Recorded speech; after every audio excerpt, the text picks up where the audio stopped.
Hey, is VR good yet? Well, that's a refreshing question. Normally they just ask if VR is dead yet. But by now it should be blatantly obvious that VR is not going anywhere.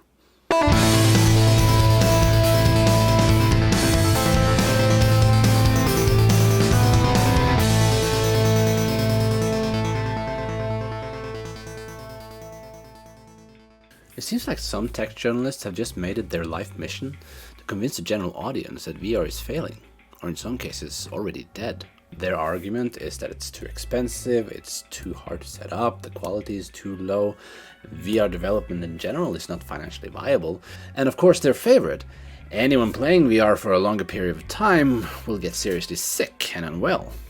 I believe that last factor is pretty much the common denominator for all the negative journalism.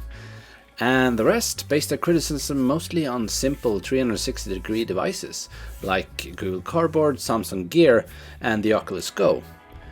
Now, in my opinion, most of these devices are actually not VR devices. They are merely stereoscopic 360-degree video viewers, because you don't have the 6 degrees of freedom. If you look at the trends and numbers, the facts tell a completely different story than these opinion pieces. VR is on a steady rise, and has been for the last 5 years. Yes, VR is not the billion-dollar industry that the video games market is today. But even though it seems like a fair comparison, it really isn't. It would be more fair to compare it to the video game industry of the 1990s, because even though the concept of VR has been along for a long time, the tech did not become commercially viable before 2016. Why 2016? Well, it's the year the Oculus, Vive and PlayStation all released their public versions of their stereoscopic 6 degrees of freedom headsets. Yes, there were dev kits, prototype and Kickstarter versions all prior to this, but 2016 was the year your average Joe could use his hard-earned disposable income to buy his own head-mounted display. And the first years were rocky, to say the least.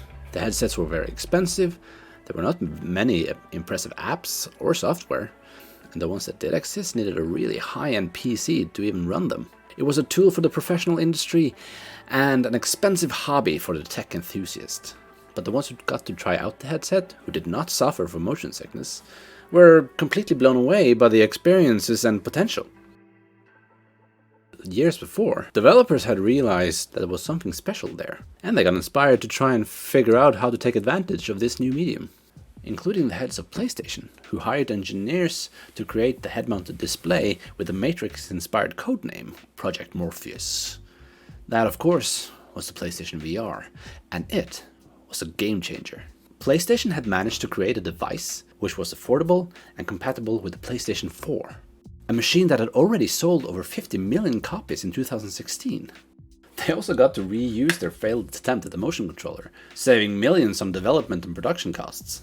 And the device itself was far from perfect. It had low resolution, screen door effects, muddy blacks, and worst of all, terrible light tracking. Whoa, camera is going crazy. But all that's okay, because the device delivered the experience it needed to a consumer-friendly price way below its competitors. And unlike its competitors aiming at the professional high-end enthusiast, PlayStation aimed their products at the common everyday enthusiast. That's right, I said enthusiast, because PlayStation was smart and careful when promoting the PlayStation VR. Understanding that it was a high-end experimental product, keeping expectations low, Sony themselves did not know if PlayStation VR would be successful. But by the end of 2018, the headset had sold more units than they had ever imagined. Sony announced that PlayStation VR had sold through more than 3 million units and 21.9 million games worldwide as of August 16, 2018. That was impressive. Now, this is where the tech journalists would normally look at the numbers and compare them to the 50 million units sold of the PlayStation 4. But remember, not even Sony expected to sell this many units. VR is not your common household system, unlike the game consoles, which is found in most homes today. But in the 90s, only the video game enthusiast, also called the nerd, would own a game console. So consider that in 1996, the 2-year-old PlayStation console had sold 3.4 million units. So if you compare that number to the 3 million sold of the 2-year-old PlayStation VR, you can see why PlayStation considers this interesting, to say the least. By the end of 2019, PlayStation VR had sold through 5 million units, and that number will probably continue to rise if a little company called Facebook didn't completely overthrow their user groups. You see, Facebook bought the startup company Oculus in 2014, and Mark Zuckerberg, as the tech enthusiast he is, had big plans for the head-mounted display. In 2018, it was announced that they would release the Oculus Quest, a standalone headset. It would have inside-out tracking, high-precision controllers, and require no additional PC, mobile phone, or console to run it. And most ridiculous at all, it would be priced at $399. It felt too good to be true, to be honest, but this device delivered, and within a year, it had sold 1.2 million units, putting it on track to become the most common headset out there. Now, compared to the PlayStation VR, the Oculus Quest had its hardware limitations in what it could render and process, but its resolution, frame rate, controllers, and inside-out tracking was far superior to the PlayStation VR. Not to mention, it was wireless. Putting it on and setting up your play area was super easy, barely an inconvenience. And buying, downloading, and running apps on this thing was so easy, and before you knew it, your credit card was completely maxed out. But as I said, it did have its limitations in what it could render. You would not get the hyper-realistic textures, the lighting, or the heavy post-process effects in this headset, unless you connected it to a PC. That's right. Shortly after the release, it was announced that the Quest would not only function as a standalone headset, but it would also work with a PC, using their overpriced USB cable and a connection called Oculus Link. This essentially made it a competitor to their own professional Rift headsets and the HTC Vive. At the same time, a little developer called Virtual Desktop figured out how they could stream from the PC directly to the headset using Wi-Fi. Now, Facebook did not officially acknowledge this feature, so to get it to work you still have to register as a developer and turn on experimental features and sideload a non-public version of Virtual Desktop. I'm guessing they're still holding out to make some cash on their overpriced cables. I'll just leave some links in the description of how you can set up virtual desktops, and while I'm there, let's put some links into where you can get some cheap cables. That's right, Facebook, just give up already, acknowledge it. We'd need this as an official feature already.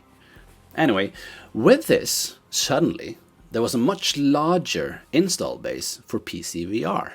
And Valve, with their Steam VR, had their own plans to take on the market. They launched the long-awaited, 13 years to be exact, follow-up to Half-Life, exclusively to VR. They called it Half-Life Alyx. Of course, they were hoping to sell their very expensive Index headset with it, but the install base to sell the software was surprisingly high because of the Oculus Quests. The user base on Steam skyrocketed and has since had a steady climb. Now, the fact that the world was hit with a pandemic around the same time might also have something to do with it. In fact, for a time, it was almost impossible to buy a headset because of low supplies and high demand. And then, only 17 months after the release of the first Quest, Facebook surprisingly released the Quest 2. And again, they managed to press the price down even more.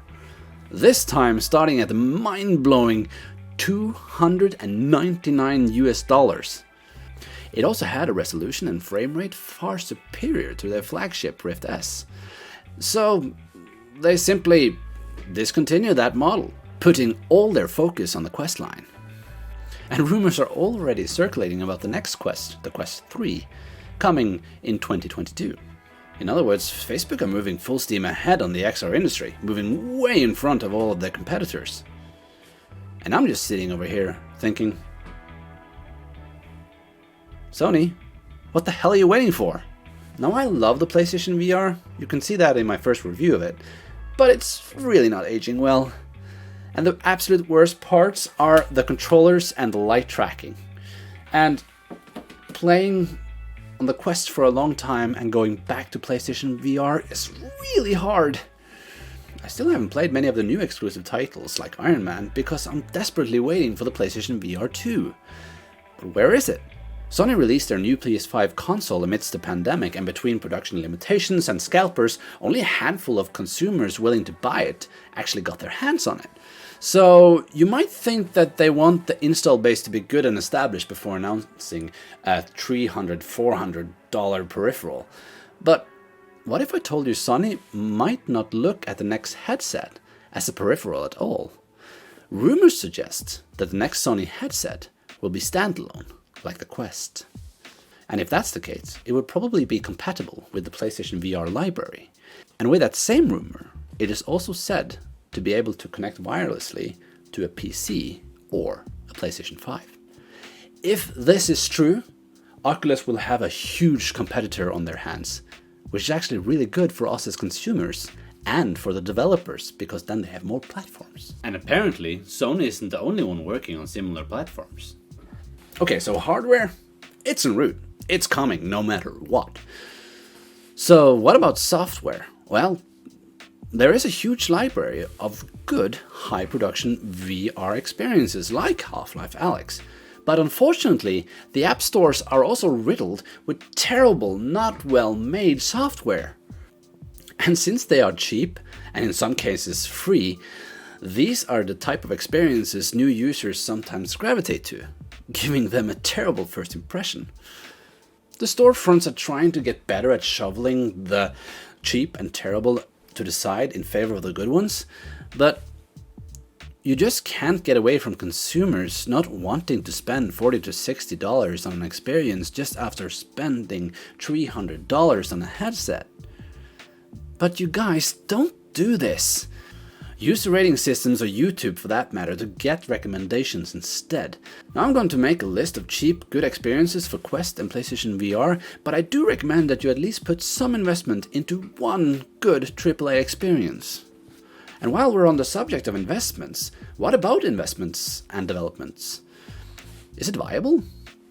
Well, I'm guessing it can be viable, just not immensely profitable yet. You probably won't have the large profits unless you have like the next big thing on your hand. But remember, there's a huge community of enthusiastic consumers and developers keeping the industry moving forward. And I think that the ones bailing out now because they're not making millions will miss out in the end. And I seriously believe that.